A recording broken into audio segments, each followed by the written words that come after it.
one of the things he wants to talk about is Star Trek. Is Star Trek. Yeah. It's a big step and all that. So I thought it was ironic because a few months earlier, There is a red alert, but not on the Enterprise. It's inside the franchise itself. When the two men who led Starfleet for almost 60 years decide to talk to each other, it's not just noise, it's a sign. That signal is now going straight to the contemporary state of Star Trek. William Shatner and Patrick Stewart have apparently given a lengthy, unified, and uncompromising critique of how Paramount Global is handling the brand. This interview is already being called one of the most important in the history of the series. This isn't a quick comment or a casual conversation. People who know about the interview say it is thorough, well-planned, and based on decades of direct experience with the thing they are now criticizing. The importance of this event arises from the fact that these two guys are important figures in Star Trek history. Shatner is the original face of the series. He played Captain James T. Kirk when the idea was still new, weak, and always in danger of being cancelled. Stewart is a sign of the resurrection and proof that the notion may grow and thrive decades later in Star Trek: The Next Generation. They both talk about the franchise's basic identity and how it grew successfully. When both sides agree in public, the conversation goes from opinion to something more like historical testimony. The fact that they chose to appear together makes this much more important. Fans have been arguing over Kirk and Picard for decades, contrasting their leadership styles, moral values, and even the tone of their shows. There used to be a long-standing division, but today everyone is on the same page. Based on what was said in the interview, both actors make it plain that they are worried about the direction the franchise is going, even though they don't always agree on everything. The point is that they are all together. It gets rid of the concept of dispute within and gives a single, unified voice from two times that were once separate. The interview is said to immediately go on to their thoughts on modern Star Trek, particularly the new Star Trek, Discovery, and the planned Starfleet Academy. They don't just say they're not happy with something. It is clear. It focuses on narrative, structure, tone, and what they call a major change from what made the franchise what it is. People say that Shatner looks at the problem from a technical point of view, looking at how the language and story are put together, while Stewart looks at it from a philosophical point of view, focusing on character depth and the intellectual tone that made the show stand out in the past. The quality of writing is a main aspect that comes up in the interview. Both performers say that they think there is too much exposition in the stories, where characters explain their feelings or intentions instead of showing them. They say that dialogue has become a way to directly express ideas instead of showing character through action. Reports say that scenes turn into monologues that slow down the tempo and take the focus away from the story's advancement.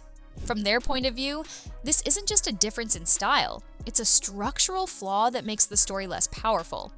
Then the conversation turns to building characters, where both actors make a clear difference between depiction and fully realized characterization. Stewart is said to use Geordi LaForge as an example of how early Star Trek dealt with diversity.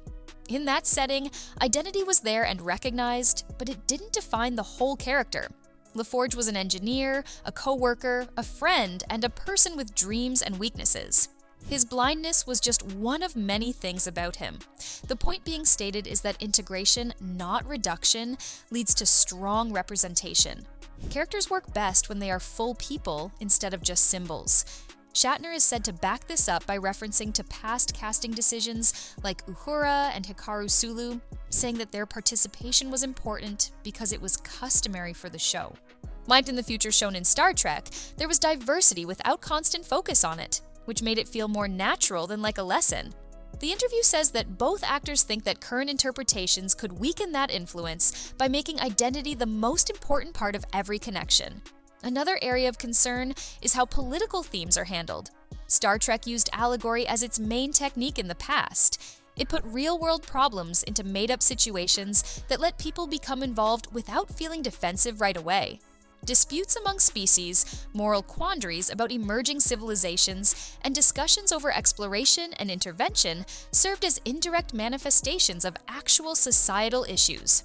Now, Stewart is said to stress that this method showed respect for the audience's intelligence by encouraging them to think for themselves instead of telling them what to think.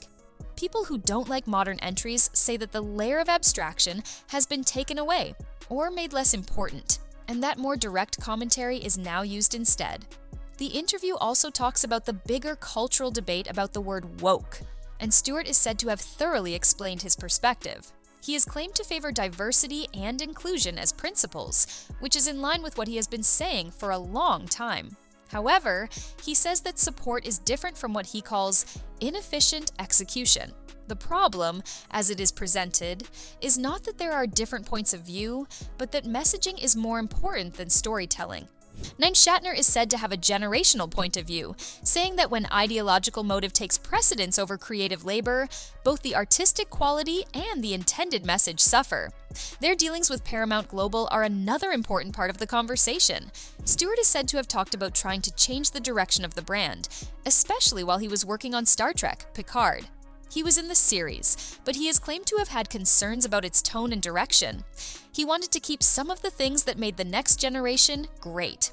After the series ended, he is said to have offered to keep helping as a consultant, but no more work was done together. People say that Shatner has had similar experiences, giving suggestions and feedback over the years that were not followed up on. Both stories point to a gap between legacy contributors and current leaders.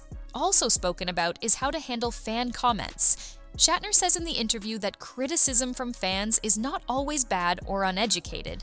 He says that a lot of it is well thought out and based on a real connection to the series. Stewart is said to agree with this point of view, stressing how important fans have been in keeping Star Trek alive, especially when its future was uncertain. The idea is that ignoring core audiences could weaken the base that has supported the franchise for decades. From a business point of view, both actors are said to be wondering how a property that is so well known around the world has grown more and more contentious. Shatner says that this is a failure of management, since making inconsistent creative decisions might hurt long-term value. Stewart talks about how things were different back then, especially during The Next Generation, when he says that creative teams and studio leadership worked well together. He thought the alignment helped the show stay popular for a long time. When the talk moves to the future, the tone is said to get more direct. It is believed that both actors are doubtful of a meaningful revival under the current circumstances, which means that major changes in leadership or creative direction would be needed.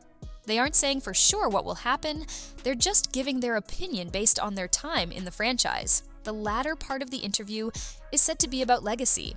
Shatner stresses how important it is to keep Captain Kirk's character apart from new things that he doesn't agree with. Stewart talks about his position in terms of accountability. He says that the Star Trek he helped make should not be forgotten since it had a good mix of hope, intelligence, and character-driven stories. Both seem to think that speaking out is part of their duty.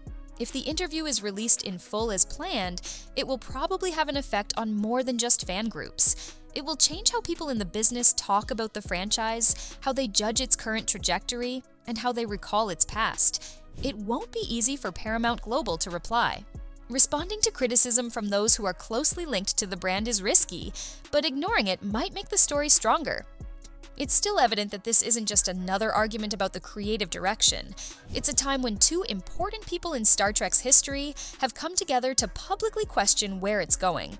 What happens next will determine if that leads to change or just becomes another chapter in the franchise's long history.